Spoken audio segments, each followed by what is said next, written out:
Well, good afternoon, everyone. Happy last Friday of February 2021. Wherever you are across the globe, good evening to those in Europe. Good morning to our friends down under.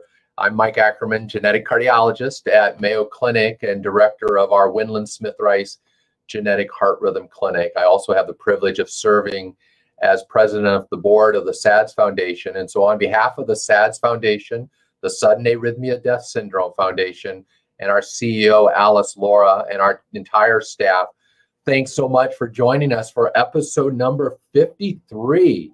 My goodness, we've had a great time together, born out of pandemic, and we still are in the COVID-19 pandemic, which serves as a reminder, yes, put them on. This double mask thing, I'm not so sure about that, but at least put one on. So welcome and good evening, everybody. So put your mask on, stay distance, 60% alcohol, do it, and get the vaccine. I'm vaccinated. When it's your turn and available to you, get the vaccine. Which one? Whichever one's available to you. Pfizer, very efficacious. Moderna's very efficacious. Those require 2 shots. The Johnson & Johnson, not yet approved for release, but efficacy data has come out good, very good, 1 shot. So when it's your turn, get it. I've been asked a lot, can I, with long QT syndrome, CPVT, Brugada, or should I get the vaccine? Is there any concern? Zero concern. Get it. Get the shot. I'm not worried about it aggravating your genetic heart disease at all. If you get fever, lower fever. And but beyond that, get your vaccine. Well, we are in the final Friday of the month, February. We're wrapping up National Heart Month in the United States. And I can't think of a better way to wrap up National Heart Month than to introduce to you one of our volunteers in a long-term member, friend, loved one of the SADS Foundation, somebody who's very special to me, Rachel Flores from San Diego. And so Erin's going to do her magic and bring on Rachel. And here she is.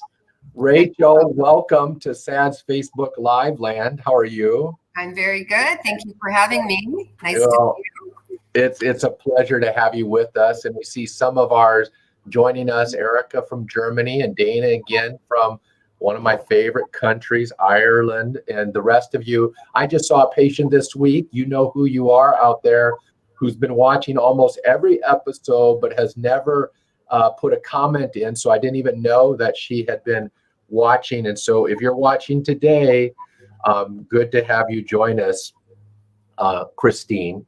So welcome, everyone. Rachel, before we talk about some really amazing things that you've been doing in the chain of life resuscitation and CPR world, tell us a little bit about Rachel and the Flores family and your SADS Foundation story. Sure. Well, our story began about 9 years ago, and I can't even believe that it's been that long. Our daughter Isabella, when she was 7, had 2 cardiac events. The first one, while on a roller coaster.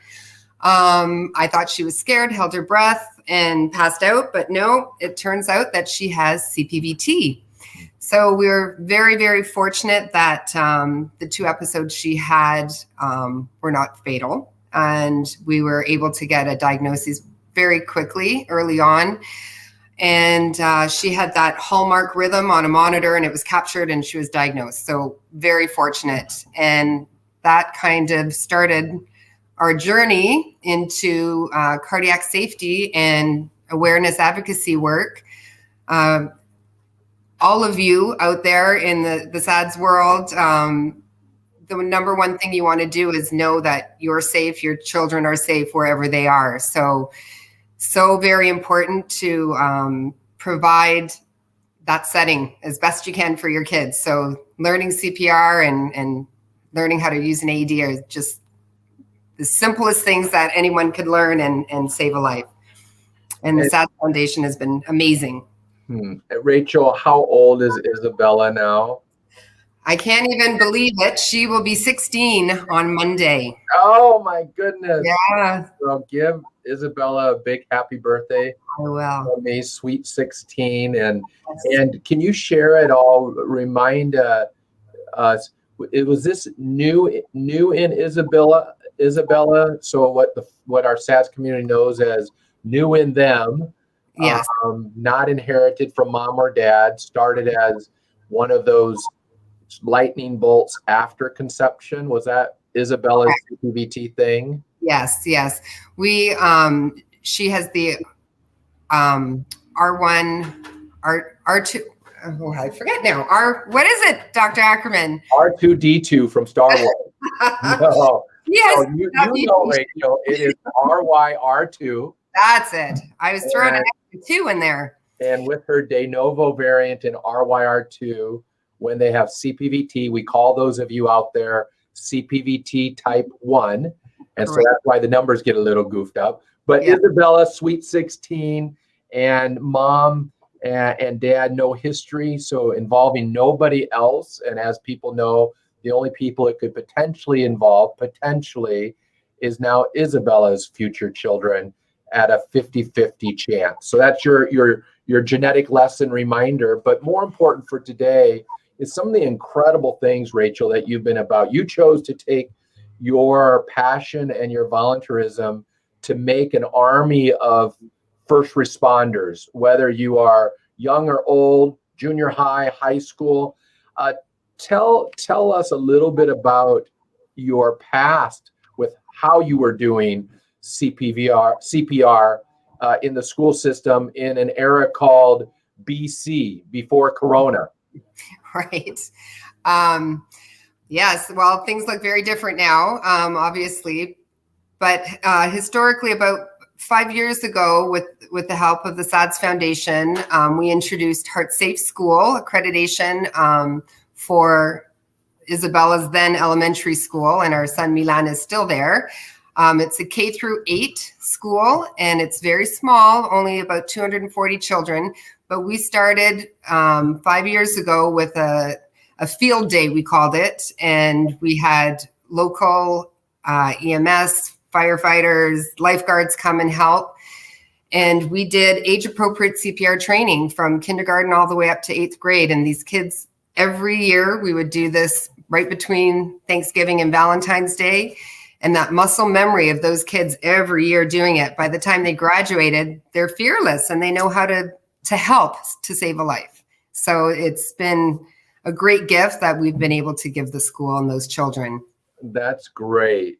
But Rachel, you didn't decide to just say, okay, we are all coronaed right now. School shut down. We can't do the in-class thing. I guess we just take a CPR training holiday. You didn't do that. So why did you decide that you weren't going to take the Corona break, but move CPR training into the virtual setting? Why did you do that? How did you do that? That's a great question. So I was very sad this year that we were unable to have our field day, and it being my son's senior year at the school, it's something we have always looked forward to, kind of a rite of passage, so to speak. And I was fortunately, through my connections with a nonprofit here in San Diego, was able to curate some of these CPR Anywhere kits, they're called, CPR Anytime kits. And I was able to get enough to do just the senior class at the school. So they were donated by a generous donor from the American Heart Association. And inside they have a mannequin and a CPR video, and then a very simple fold out that explains basic CPR. So our kids at the school, as I said, had done CPR many times in person, so they were familiar. But what we did is we got the kids, it was a picture day. So that was the only day that the kids were all coming through the school one at a time. So they got their picture, and I handed them a CPR Anytime kit, and they went home. And then the following week, we just did a quick 20-minute Zoom, and all the kids opened up their kits together, blew up their mannequins, and I did a CPR training online, and Wow. it was really well received. A lot of the parents were excited about it, had personal experiences with family members or friends, and not knowing what to do to help in those situations. So they're very grateful. That's really cool. I think you might have a Hollywood produced production of a little training video session, don't you? Somebody whispered that in my ear. Well, actually, Mike, this is a video that I chose to play. It's from the American Heart Association. And I played it at the beginning of the training with the kids just to kind of draw them in. And it gets you right in the feels. It really sets the tone for why it's important to learn CPR.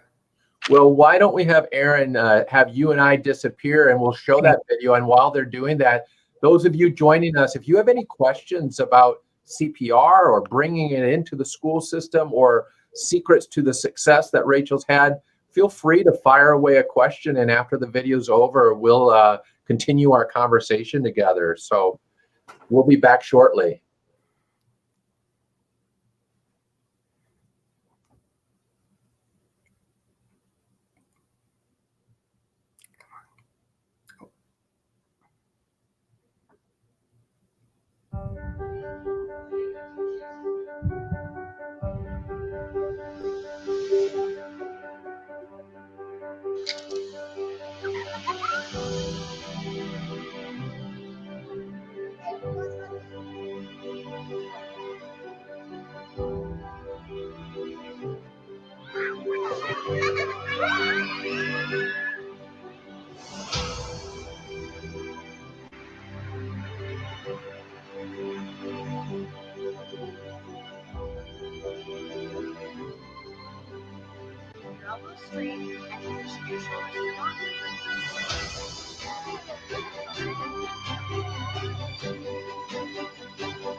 De todos los momentos que comparte con su mejor amiga, el mejor podría ser el momento en que le salva la vida a ella.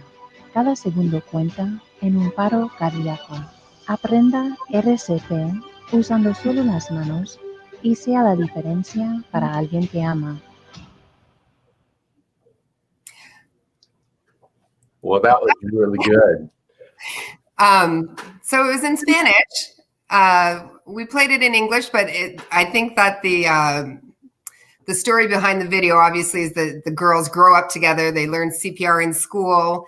And at the end, it says something, imagine saving someone's life. Imagine it could be your best friend. So you have created, like I said, really an army of first responders in your area with this program. And I think it's just amazing, Rachel, what you've done. And I'm curious, what was the biggest challenge to shift it from the live to this virtual online world of ours? Mm-hmm. Well, one of the biggest challenges was all the behind the scenes work. The actual day that we did the training, that went very smoothly. It was, I think the biggest challenge was getting the kits to the kids, because half of them were at home. Some of the kids went to school in the morning, some went in the afternoon, some didn't go at all. They were a hybrid virtual. So getting the kits to the children was one of the biggest challenges. But once we did that, keeping them engaged, God bless these teachers. I had them for 20 minutes and it was a challenge. You see all their little faces in the squares, and some of them are looking, some of them aren't. Some of the screens, they're showing the ceiling. You don't know if anyone's there at all. Yeah. It's a super big challenge with the way things are right now. But the one wonderful thing about these kits and being able to give them to the kids is that they do have the DVD in them. Some people still have DVD players. And you can watch a video, you can YouTube a video and see it, and you have the mannequin and you get to keep it and you can train people. And the kids are super resourceful, Mike. there's actually another component to these kits. You get a contract with American Heart, and in order to have the kit for free, you have to in turn promise to train at least 2 other people. So that way the kids are practicing and then they're teaching. And one student I was very impressed by, a dear friend of mine's son, he actually made a video and put it on Facebook, and he got over 200 people trained by watching his video. Wow. So that's super resourceful. Wow, yeah. So I imagine that, and Sal from Canada is saying that this is a great idea, and I suppose there might be others who they're thinking the same thing. This is a great idea. Maybe I might want to try to do this in my school system, my school district.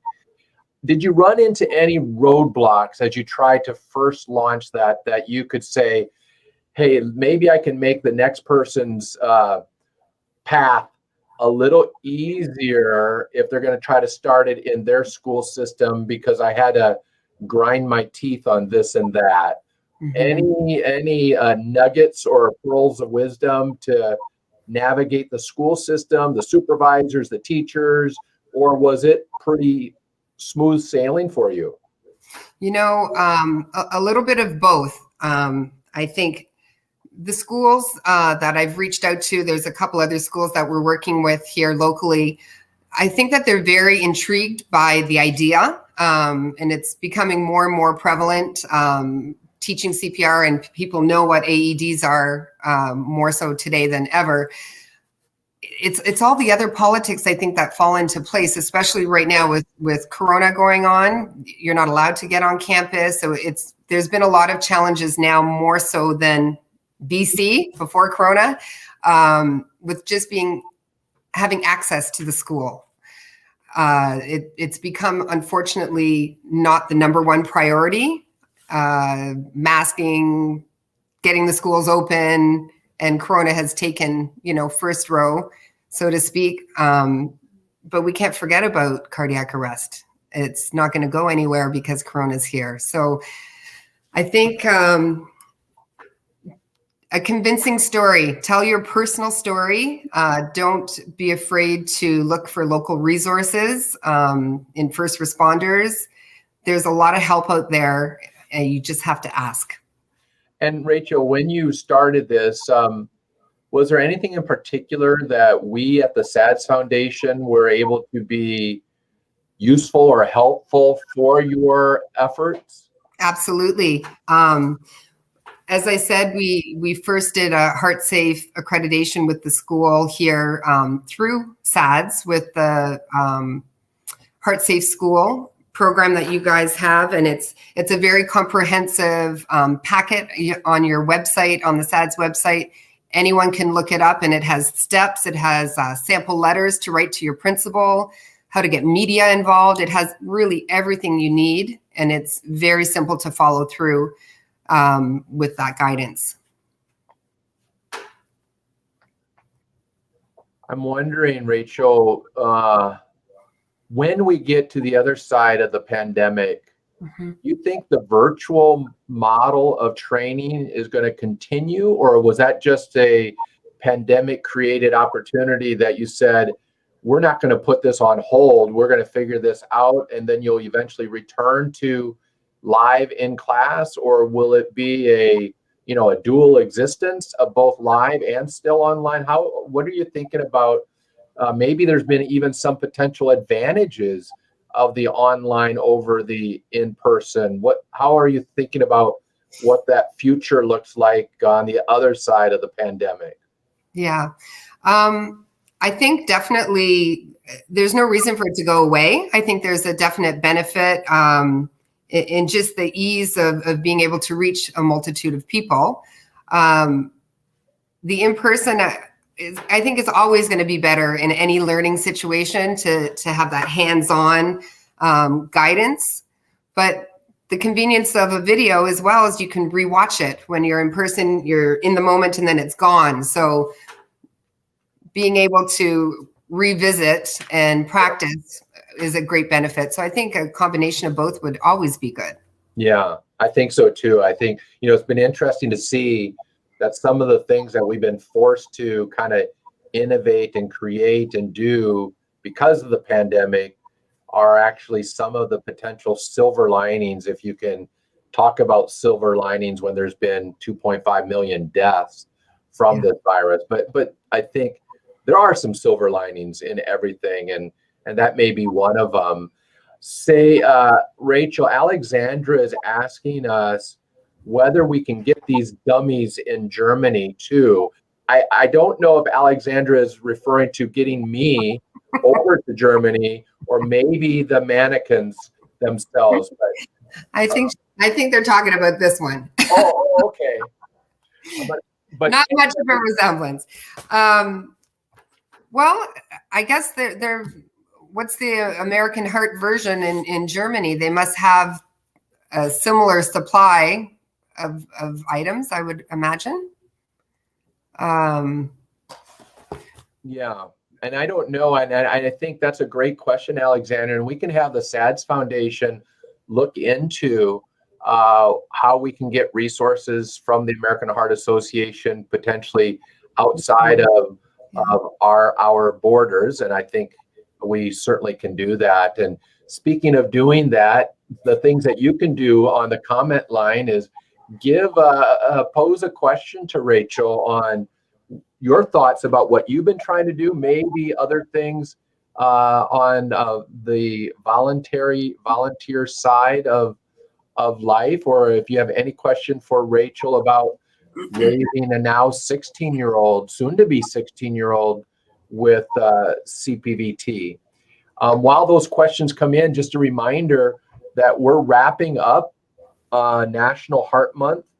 This is our last episode for National Heart Month, and we are on a mission. We're really close to reaching a goal in terms of Facebook Live fundraising.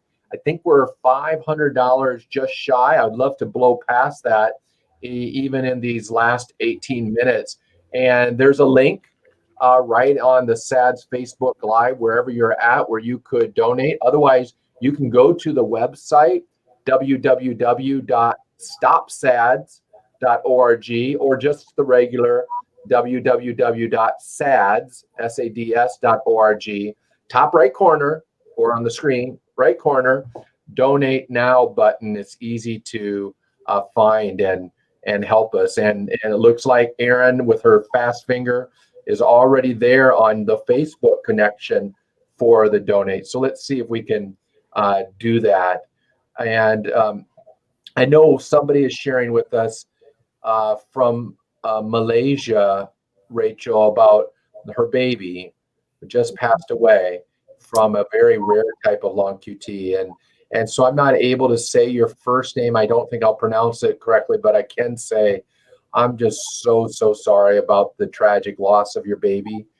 And we'll figure out how to get connected with you to see if we can be helpful for you and your family. So for now, just know that our heartfelt thoughts are with you. We know, and Rachel knows too, she mentioned how thankful she was that Isabella had warning spells instead of a tragic event that allowed the CPVT to get discovered. You know, Rachel, I imagine that text that I just got from the mom resonates with you and just brings back sort of what if thoughts. How do you cope as a mom with the, I suppose, the residual uncertainty of all of this, that we try to treat Isabella with the best we possibly can, but not able to give the guarantee that she'll be immortal, at least immortal on this land. How was that a wrestling exercise for you in the first years, first months, first days, just yesterday? What's the kind of inside view of a mom? Well, that's a very good question. Something that I struggle with every single day.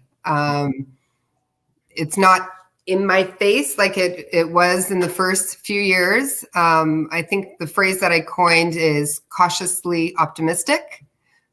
We want Isabella to have the most fulfilling, fruitful, fun life that she could possibly have. I think that the first couple years definitely was just a shock to every fiber in my body.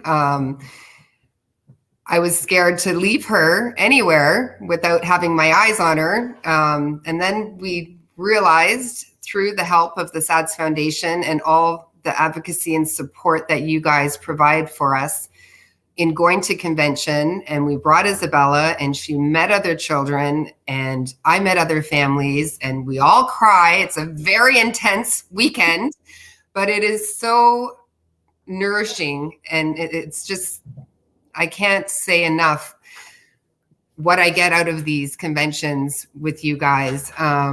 Even a little tiny nugget of CPVT in the first few years, because there weren't very many of us out there. So I would wait patiently for my little nugget of new information, and it was always worth going. Yeah. It was always great to have you there, and Isabel. And I think, you just gave a good chance for the plug that, like many things, our SADS international meeting got coroned in 2020, but it's live. It is on. It's happening in 2021. It's right now. I don't have the dates on my tongue. I'm sure Aaron does, because I'm going to look in the bottom right corner to see it pop up. But it's in Houston, Texas, in October or November 2021. I think first weekend of November. But once we see that show up, would you encourage them? Do you think is it worth it? I think that's probably a rhetorical question, given what you said. But what was the biggest? What it was worth it for you? Why? I'll tell you exactly why.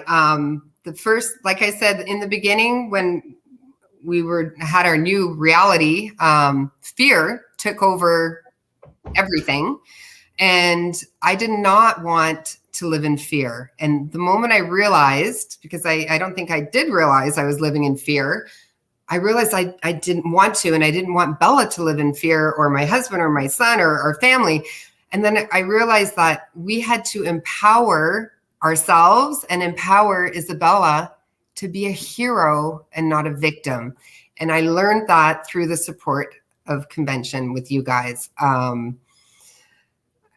It's to give your child or your spouse or yourself that ability to be strong and to know what to do when you're faced with this kind of situation. It's a priceless gift. So we now empower her, and we don't hide it. We don't pretend it doesn't exist. We tell everyone, and we provide a safe environment, a safe world as best as we can for her. You mentioned fear, and it reminded me of probably one of my favorite life verses in the Bible in 1 Timothy of, "For he, Jesus, has not given us the spirit of fear, but one of power, love, and a sound mind." And I love that, because it kind of reminds me of the power. You have been empowered to take control of the situation.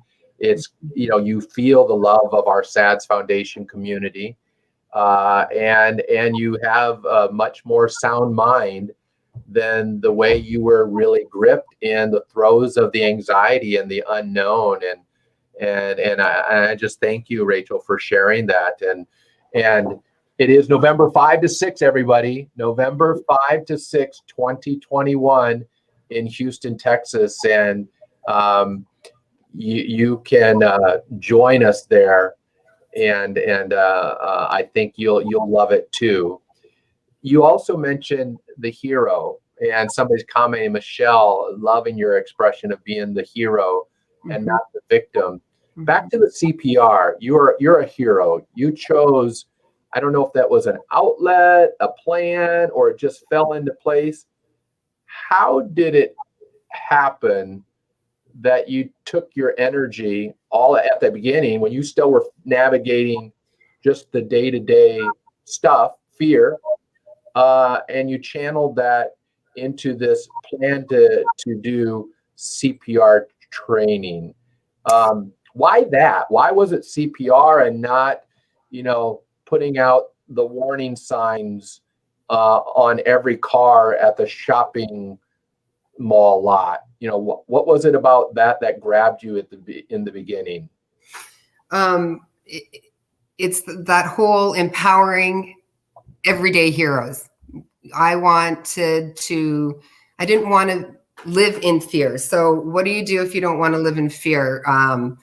Knowledge is power. So if you can empower your community to know what to do if there's a cardiac emergency, then for me personally, I can let Isabella go to the mall. I can let her go to school. I can let her go do whatever she wants because I know the community she's with is empowered to be a hero if they need to be. And she could save someone because she now knows how to do CPR.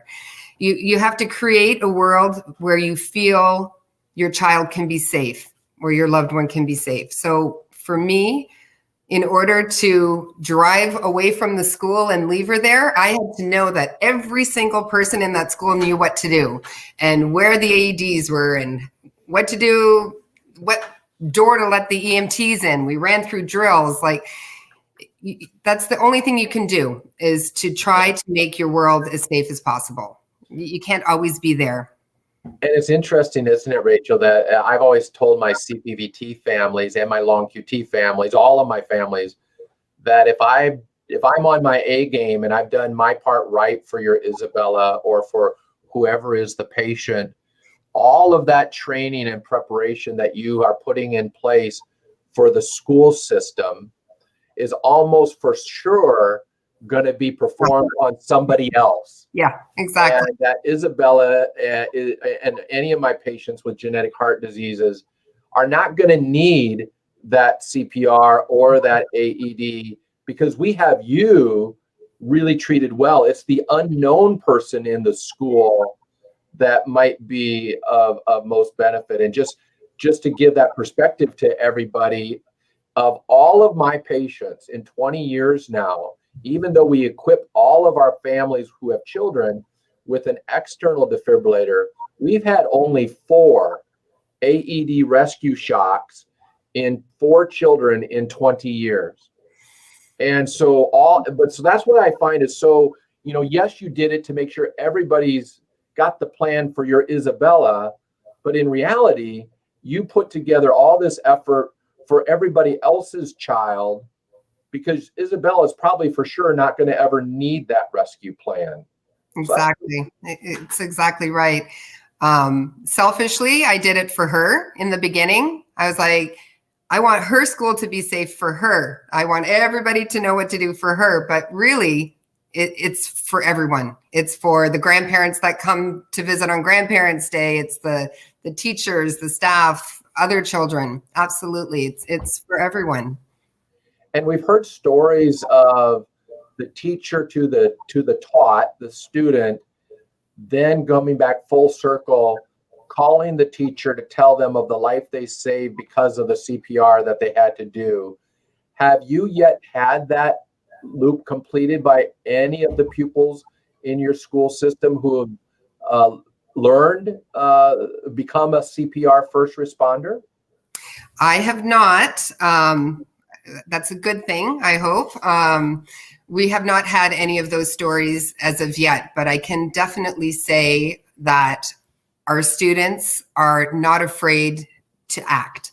And that's something that I'm so very proud of. As a matter of fact, there was a video through American Heart a few years ago, and it was someone had a cardiac arrest on the sidewalk, and there was a group of teenagers walking by and some adults, and the adults just stood there, froze, didn't know what to do. And it was the teenagers that went into action because they had learned CPR. So I just feel like the earlier you can teach, the better, and kids are not afraid. Yeah. But I think that's also an important point. Your energy and commitment to do this isn't being reinforced by a weekly call or a yearly call that somebody did the CPR. You're doing it just because it makes sense to do it. Mm-hmm. No matter whether you get one call a year that somebody did CPR on somebody in the cafeteria, or if you still haven't received a call yet. And I think that's that takes a special commitment, I think, doesn't it, when you're not getting that reinforced loop of, yes, we just saved 10 lives this year. You just don't know just how many lives you are ultimately going to save, or that you've already saved by just creating prepared minds out there. Mm-hmm. Mm-hmm. I think just having a child with a potential risk awakens something in a parent. Mm-hmm. And I'm just so fortunate that I have the opportunity to do these trainings. And I am a part of a few different, I have a few different things going on with different foundations and whatnot, but there's nothing that provides more joy than potential life-saving skills.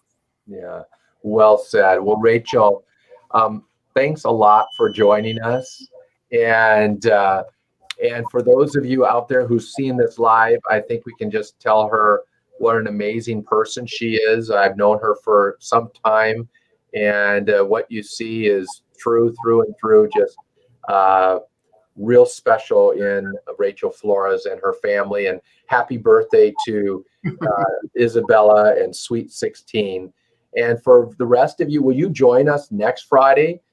Share it, let people know. We're going to devote next Friday, March 5th, to pregnancy in individuals with genetic heart diseases, SADS conditions, whether it's long QT or CPVT. How should we be viewing pregnancy? Is pregnancy high risk? Is pregnancy normal risk, but with some important considerations? And I'll be joined by an adult electrophysiologist, Dr. Dana Spears. So come back next week for that conversation. And until then, have a wonderful weekend, everybody. And Rachel, thank you so much. Thank you for having me.